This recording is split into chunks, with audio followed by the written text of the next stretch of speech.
Welcome back to the channel. In this episode, we're going to be looking at the L.E. Modesitt Jr. Um, novel Shadowsinger, which is the fifth and final book of the Spellsong cycle. But first, as always, please like, subscribe, turn on notifications. That way you know when new videos come out. Also, leave a comment down below. I love hearing from you guys, and help spread the word. It helps me out, spread the word. I appreciate it. So going into this book, it's basically it's clear where we're headed. It's a showdown between Sekka and the Meta of Sturin, and I mean basically the way the Meta of Sturin is painted is he's not a likable guy. Um, I mean, obviously, he prefers to see women chained, and any woman that can do sorcery, they get their they get their tongues cut out. Um, so he really sees Sekka as an abomination, and Sekka is a strong character, and there was the whole concept of will she have a consort, or will she ever have a consort, um, coming through the through the last book. And actually the matriarch um, does the consortium for her and Alcurant. She realizes that you know he's for her and she's for him, and he's a sorcerer. And now she's got another task. She has to teach him. But by teaching him, he adds another layer, because she already has Regina, who is pretty powerful, not quite as powerful as Sekka is, though.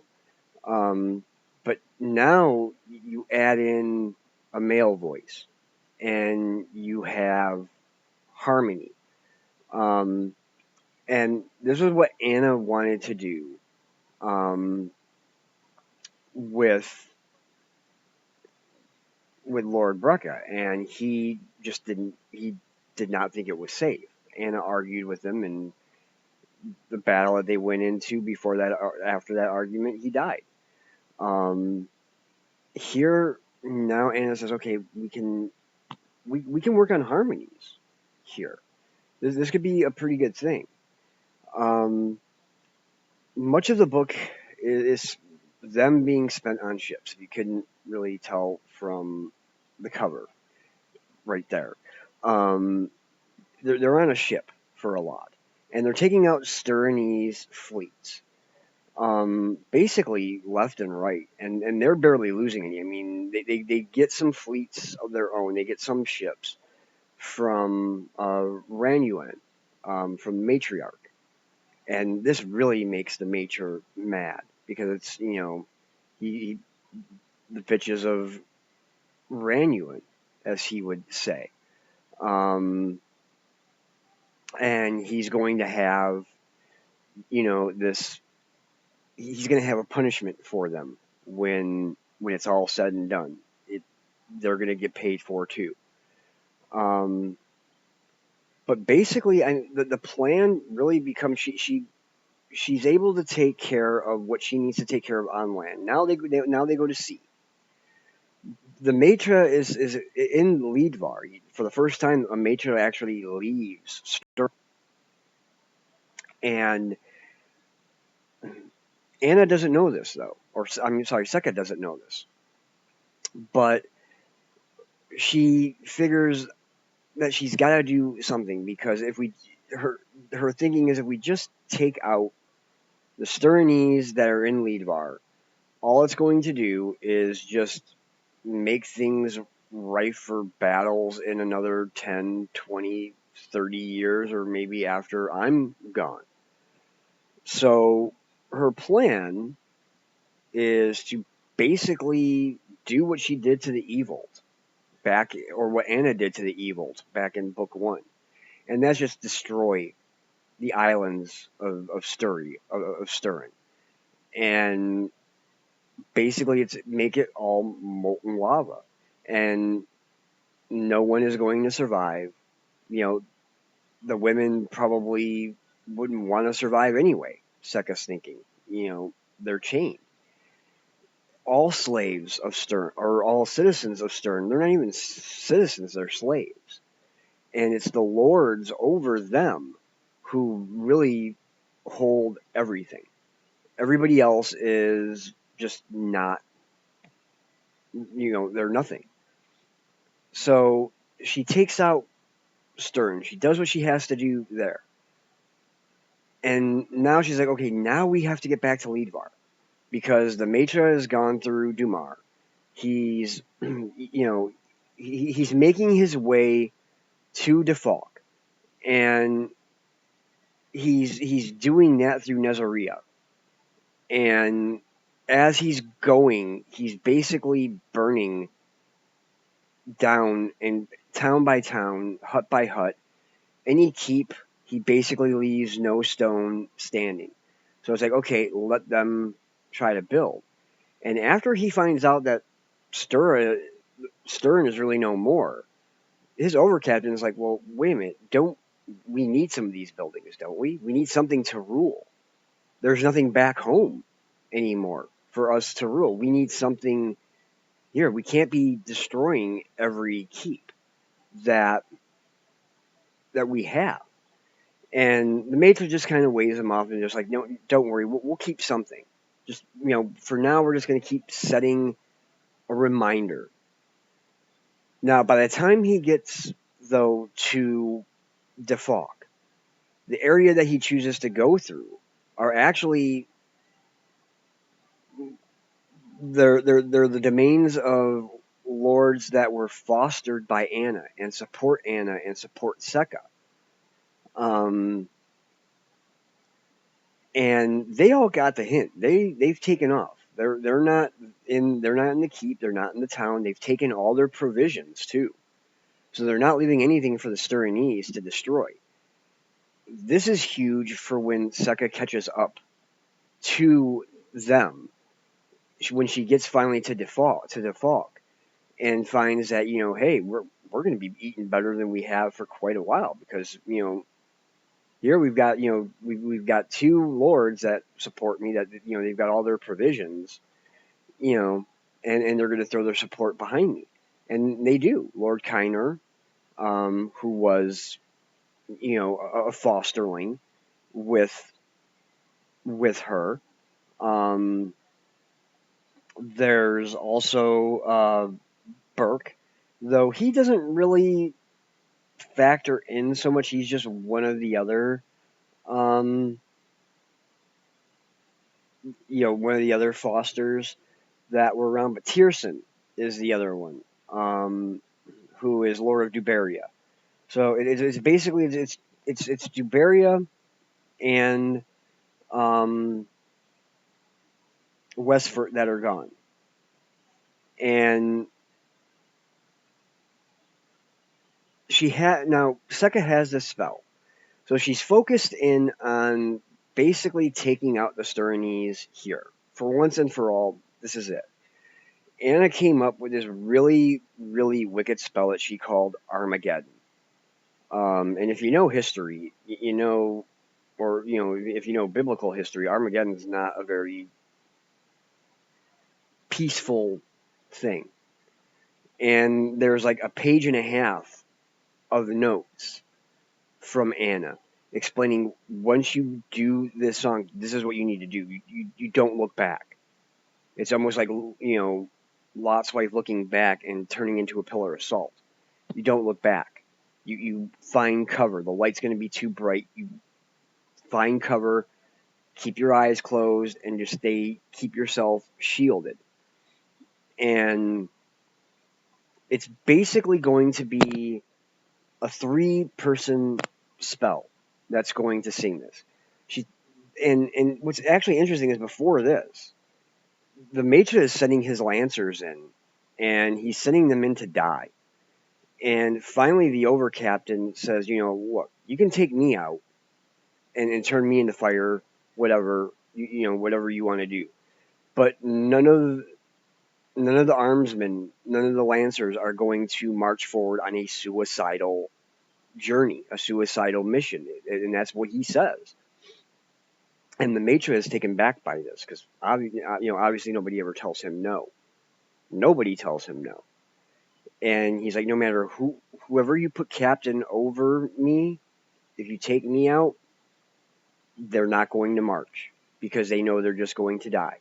You need to be the one to deal with Sekka. You are the almighty sorcerer, the Matra. You need to show us that. And the Matra basically says, okay, well, if I do take her out, then what? And the Overcaptain says, well, we'll follow you as always. Pure and simple. But you have to show us first. And after he's dismissed, the Matra obviously again says, there's going to be some punishments handed out. There's going to be some consequences because nobody tells me no. It's just, yeah, that's the kind of guy that he is. But basically, they get to Iraq, which is the only place that the Matra has left standing because Dostal has given him the welcome. And Lord Robero, or Jim Bob, has already sent a message out to the Matra saying, we need to talk. We need to kind of broker some kind of peace.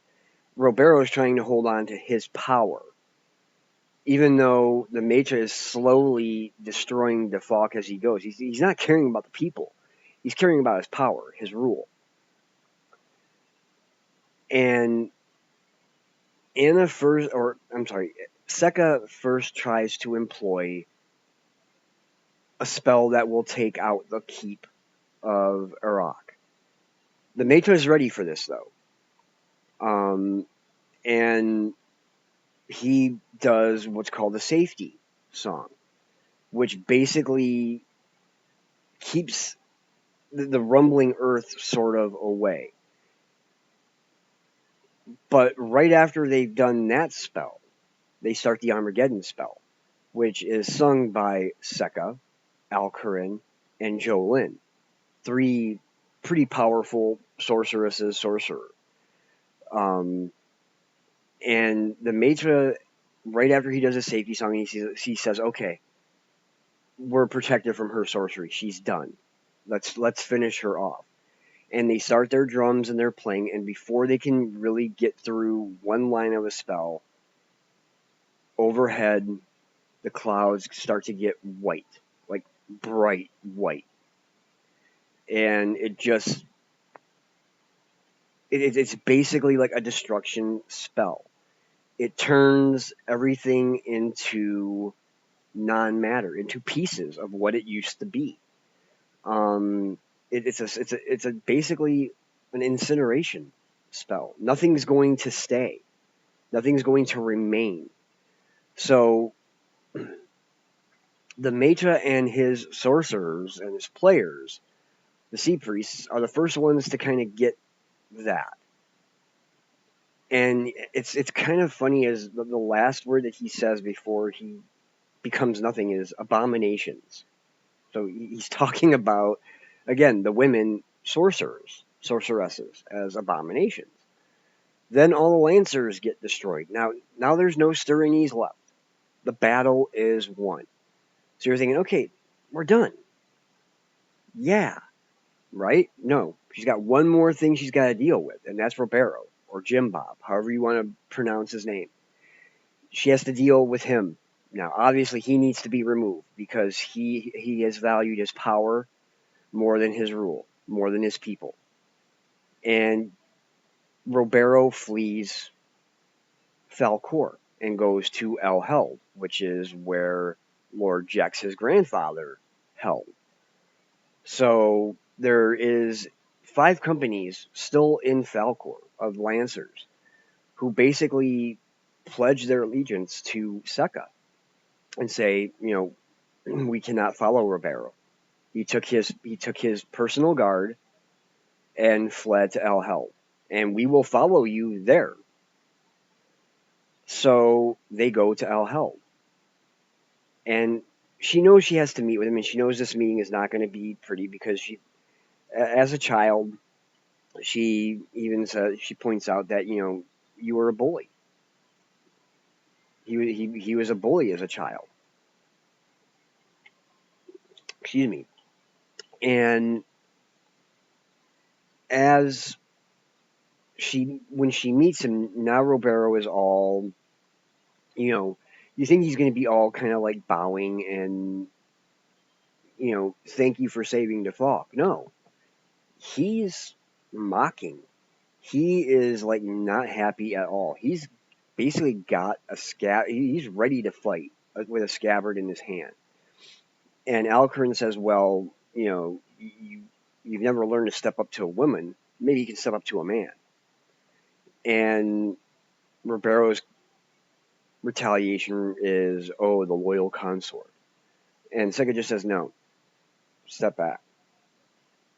And she said, even as Jim Bob, you were a bully. And Lady Anna gave you all your lands back. You changed your name to Ribeiro, neither of which worked, which means you failed. So she doesn't need the Lutar. She doesn't need her players. She just sings the fire spell. And then, boom, he's gone. He's a charred body now, and he's gone.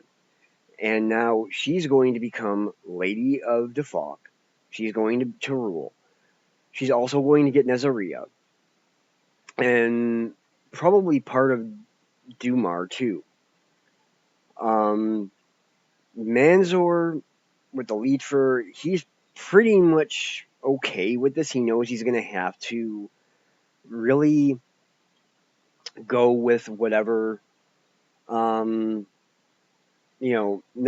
needs to be rebuilt. And that's going to be most of Sekka's life, is rebuilding Nezaria.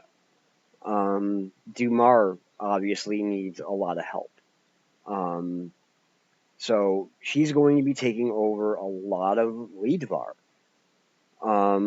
Nordvi, we get from the last perspective of the council leader Ashtar, who is really, really sick. And she's like, really, I'm only holding on until she's becomes Lady of the Falk. Excuse me. But she says, basically, we're going to take over the Isles again. And we're going to put one base and then probably another base and build a fleet. That way, when the Sterns do start to rebuild from their ashes, we won't be caught off guard. We'll be ready for them. And they won't be able to rebuild into that powerful force that they were. And Sekka at the end is thinking really about just, I don't know if I want to rule. And she's like, the only reason why Lady Anna couldn't rule is because she couldn't have children. She couldn't have heirs. And Alcorin looks at her and he's like, well, is it that bad to have a child? And Sekka kind of gives him a smile and a hug, and she's decided she's going to be Lady of the Falk. She's going to have kids. She's going to try to preserve the peace, and she's going to have heirs to hand things down. Now, she's going to be at Falkor. She's already got Flossbend and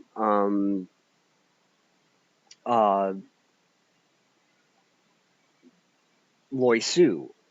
So where is she? She's got to spend her time now basically between three places we don't know. The book ends there with her basically taking making the decision that I will do this. I will be Lady of the Falk.